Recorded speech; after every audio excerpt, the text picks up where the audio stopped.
Hello दोस्तों, नमस्कार। मैं राजकुमार कश्यप। तो दोस्तों, आज की कहानी एक लालची व्यक्ति की है। एक गांव में श्याम सुंदर नाम का एक आदमी रहता था। वह अपनी मेहनत और बुद्धिमानी के लिए खूब जाना जाता था, लेकिन उसकी एक बुरी आदत थी। वह बहुत ही लालची था। श्याम सुंदर हमेशा सोचता था उसके पास जितना है वह पर्याप्त नहीं है, उसे धन कमाने के लिए किसी भी हद तक जाना चाहिए। इसी लालच की वजह से एक दिन उसकी ज़िंदगी में ऐसा मोड़ आया जिसने उसे जीवन का सबसे बड़ा सबक सीखने को मिला। श्याम सुंदर के पास पहले से एक दुकान थी, जहाँ पर वो चिकन बिरयानी और अंडा रोल बेचता था।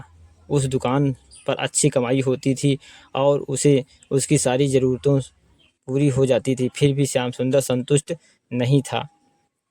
एक दिन एक गांव में साधु आया और साधु लोगों को आशीर्वाद दे रहा था और लोगों को सही मार्ग पर चलने की सलाह दे रहा था। जब श्याम सुंदर को साधु के बारे में सुना तो उसके मन में लालच जाग उठा।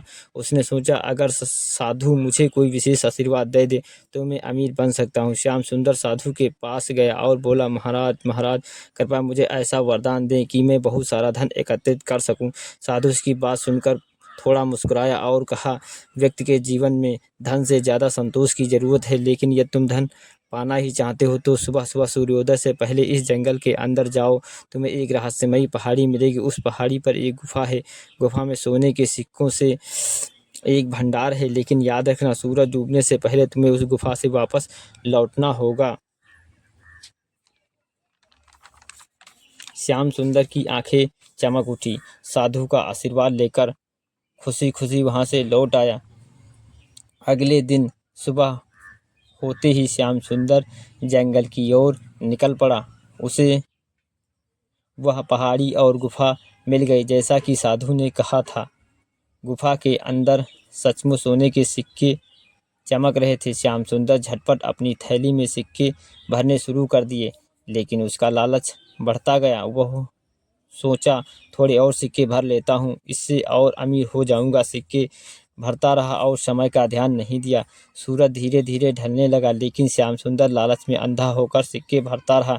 अचानक उसे याद आया, साधु ने कही गई बात, सूरज डूबने से पहले उस गुफा से निकल आना। घबराकर वह बाहर की ओर दौड़ा, लेकिन तब तक बहुत देर हो चुकी थी। जैसे ही सूरज की आखिरी किरण गुफा की द्वार पर गिरी, गुफा का द्वार बंद हो गया। श्याम सुंदर अंदर फंस गया। गुफा में अंधेरा छा गया और श्याम सुंदर जोर जोर से चिल्लाने लगा, लेकिन कोई उसे सुनने वाला नहीं था। अब उसे अपनी गलती का एहसास हुआ। उसने लालच के कारण अपनी ज़िंदगी खतरे में डाल दी थी। वह सारी रात गुफा में बैठकर अपनी किस्मत को कोसता रहा। अगले दिन जब साधु गांव वापस आया और श्याम सुंदर की कहानी सुनाई, श्याम सुंदर का लालच ही उसकी सबसे बड़ी हार बन गई थी। इस घटना के बाद गांव के लोग हमेशा याद रखते थे, लालच से केवल बर्बादी ही होती है। तो दोस्तों, इस कहानी से हमें क्या सीख मिलती है? लालच बुरी बला है, इससे बच के रहना है। मैं राजकुमार कश्यप आप लोगों से विनती करता हूं कि इस वीडियो को ज़्यादा से ज़्यादा लाइक करें, शेयर करें, ताकि लालच में फंसे व्यक्तियों की आंखें खुल सकें। तो चलिए दोस्तों, मिलते हैं किसी नेक्स्ट वीडियो के साथ। तब तक के लिए नमस्कार।